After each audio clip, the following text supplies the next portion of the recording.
और इसी पर हमारे साथ ज्यादा बातचीत करने के लिए यूपी सरकार में मंत्री मोहसिन रजा जी हमारे साथ इस समय लाइव मौजूद हैं। मोहसिन जी, आपका बहुत बहुत स्वागत है। मोहसिन जी, कल जो एक नज़ीर पेश की गई है योगी सरकार की तरफ से, कैबिनेट ने जो लव जिहाद के कानून को लेकर अध्यादेश के मसौदे पर मुहर लगाई है, उसकी सराहना भी हो रही है और बाकी राज्य भी इस पर काम कर रहे हैं। आप थोड़ा बताइए उस मसौदे के बारे में। सबसे पहले क्या कुछ प्रावधान है सर उसमें? देखिए, प्रावधान की सारी रिपोर्ट्स आप लोगों के पास आ चुकी है, सबको सार्वजनिक कर दी गई है। लेकिन बताना यह है कि आपने देखा होगा कि जब से हमारी सरकार, आदरणीय योगी जी के नेतृत्व की सरकार आई थी, हमने योगी जी की सरकार में खास करके योगी जी के बारे में मैं बताना चाहूंगा, उनका साधुवाद और धन्यवाद करते हुए कि उन्होंने जनहित में कभी देर नहीं की। अगर जनता की मांग रही कोई भी चीज को लेकर तो तुरंत फैसले किए गए।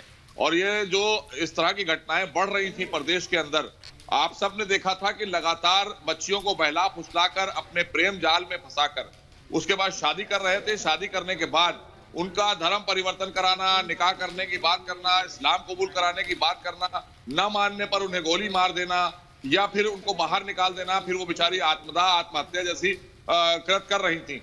तो इसलिए ये चीज को रोकने के लिए ये एक कड़ा कानून आदरणीय योगी जी ने बनाया। इसके संकेत आपको बहुत पहले ही दे दिए थे, पूरे देश को दे दिए थे कि अगर जरूरत पड़ेगी तो हम कानून बनाएंगे।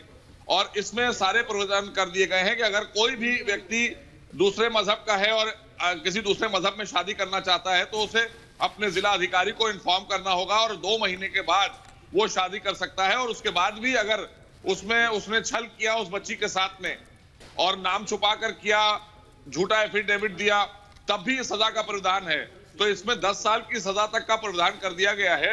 अब बच्चियों की जिंदगी सुरक्षित होगी और जो सिंडिकेट चल रहा था, जो इसके पीछे एक साजिश चल रही थी धर्मांतरण की, वो रुकेगी। और उसके साथ साथ और हमारे राज्य जो तेजी से इसकी तरफ आगे बढ़ गए हैं, इससे अब हमारे देश में लव जिहाद जैसी कोई भी घटना नहीं होगी। क्योंकि उत्तर प्रदेश में तो आज हम आपको बताना चाहते हैं कि अगर आप पूरे उत्तर प्रदेश में सर्वे करा लीजिए तो इस तरह के लोग कोमा में चले गए होंगे जो इस तरह के काम कर रहे होंगे। कोई ने फेसबुक के जरिए या व्हाट्सएप के जरिए अगर किसी को अपने साथ जोड़ा भी होगा, नाम बदल के दिनेश और मुकेश और रमेश जो नाम रख लेते हैं, वो दरअसल होते हैं साजिद, माजिद, राशिद, इस तरह के लोग होते हैं। तो ये सारी चीजों का खुलासा हमारी सुरक्षा एजेंसियों ने किया है और उस पर कड़ा फैसला आदरणीय योगी जी ने लिया है। तो इससे बहुत बड़ा एक बदलाव, और अब बच्चियों की जिंदगी नहीं खराब होगी और जो लोग दोषी हैं उनके खिलाफ कड़ी से कड़ी कार्रवाई होगी। बिल्कुल, धर्मांतरण के नाम पर जो साजिश होती आई है उस पर सरकार की संजीदगी इस बेहद संवेदनशील मुद्दे पर एक नजीर पेश कर चुकी है। न सिर्फ देश के लिए बल्कि दुनिया भर में इसकी चौतरफा सराहना हो रही है। आप कैसे उसको लीजिएगा, क्या कुछ कहिएगा उस पर? तमाम और सरकारें भी संज्ञान लेते हुए बैठकों को बढ़ा चुकी हैं, जल्द और सूबों में भी लागू होगा। देखिए, भारतीय जनता पार्टी की सरकार जब से देश में आदरणीय मोदी जी के नेतृत्व में आई है और अलग अलग राज्यों में हम जनहित के लिए, हम जनता के हितों के लिए, राष्ट्र हित के लिए काम करते हैं। जिस तरह से आपके लिए राष्ट्र सर्वप्रिय है, हमारी भारतीय जनता पार्टी के लिए सबसे पहले राष्ट्र है। और राष्ट्र में लोगों को सुरक्षा देने के लिए राष्ट्र में बेहतर से बेहतर कानून, जब जब कानून की कोई मांग हुई है कि कोई नए कानून को लाया जाए जनहित के लिए, उस पर तुरंत फैसला किया है। और आदरणीय योगी जी इस मामले में कतई भी कंप्रोमाइज नहीं करते हैं। उन्होंने जो भी निर्णय लिए हैं पिछले 3.5 वर्षों में, वो जनहित में लिए हैं, देश हित में लिए हैं। और हमारे आदरणीय मोदी जी ने जो भी निर्णय लिए हैं वो जनहित। और जो लोग विरोध कर रहे हैं उनसे पूछिए कि क्या उनकी सरकारें जब चली गई तो क्या उनको नहीं पता था कि इस तरह की चीजें हो रही हैं? आज जब जब कोई संविधान बन रहा है, जब जब कोई कानून जनहित में लाया जा रहा है, महिलाओं के लिए लाया जा रहा है, महिला सुरक्षा के लिए लाया जा रहा है, बच्चियों को सुरक्षित रखने के लिए लाया जा रहा है, उस कानून का विरोध कांग्रेस क्यों कर रही है और क्षेत्रीय दल क्यों कर रहे हैं, समाजवादी पार्टी उत्तर प्रदेश में क्यों कर रही है?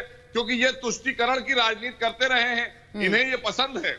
बाकी सभी लोगों ने इसका स्वागत किया है और सभी लोग खुश हैं।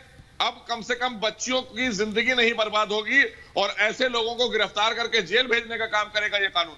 बिल्कुल मोहसिन रजा जी, मेरा अगला सवाल यही था कि आखिर दूसरी पार्टियां जो हैं वो मुखालफत क्यों कर रही हैं? वो कह रही हैं जो भाजपा शासित राज्य हैं सिर्फ वहीं पर देखिए यह कानून लाया जाएगा, हमें अपने राज्यों में लाने की जरूरत नहीं है। दरअसल बीजेपी अपनी अक्षमताओं को छिपाना चाहती है। पहली चीज तो आप बीजेपी की क्षमता देश की जनता है। मैं उनको बताना चाहता हूं, बीजेपी अपने आप में देश हित में काम कर रही है और देश का एक एक व्यक्ति आदरणीय मोदी जी और उत्तर प्रदेश में 23 करोड़ जनता आदरणीय योगी जी पर विश्वास करती है कि यहां पर कानून का राज है, इंसाफ का राज है, यहां पर विकास हो रहा है देश में भी और उत्तर प्रदेश में जहां जहां। और जो लोग ये सवाल उठा रहे हैं वो बचे कहां हैं, वो कहीं गलती से बच गए हैं तो आने वाले समय में वहां से भी वो बाहर हो जाएंगे, क्योंकि उनके बारे में सबको पता है। 370 हमने हटाया कश्मीर से, भारतीय जनता पार्टी ने, आदरणीय मोदी जी की सरकार ने। कांग्रेस कह रही है हमारी सरकार आएगी तो हम स्थापित करेंगे, तो देश की जनता आपको लाएगी कहां? ये सपना आप लेकर जाएंगे? और इस तरह से इस कानून को लेकर भी जो लोग सवाल उठा रहे हैं उनको भी मेरा यही जवाब है कि देश की जनता आपको, वो प्रदेश की जनता बैठने अब नहीं देगी, क्योंकि उन्हें अपने हितों के लिए काम करवाना है सरकारों से। और हमारी सरकार, भारतीय जनता पार्टी की सरकार, देश की जनता और देश को सर्वोपरि रखकर काम करती है, उनके हित के काम करती है। अच्छा, तो ऐसे राज्यसभा सांसदों को आप क्या जवाब दीजिएगा? संजय सिंह का मैं नाम कोट कर देती हूं, वो कह रहे हैं कि ज्वलंत मुद्दों से दरअसल लोगों का ध्यान भटकाने की कोशिश बीजेपी कर रही है। यूपी तो खुद बेटियों के लिए कब्रगाह बना हुआ है। कब्रगाह शब्द का इस्तेमाल कर रहे हैं संजय सिंह। देखिए, संजय जी यूपी से आते हैं, उनको अच्छी तरह से पता है कि आप लोग कैसे गुमराह करके लोगों को सरकार बनाते हैं।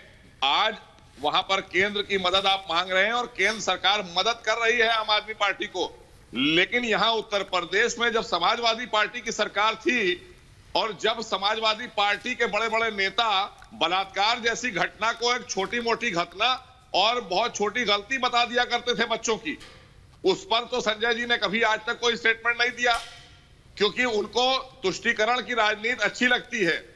हम तुष्टीकरण की राजनीति नहीं, हम सबका साथ, सबका विकास और सबके विश्वास की नीति पर काम करने वाले लोग हैं और हम देश हित में, जनहित में कोई भी बड़े से बड़ा कानून लाना होगा लाएंगे।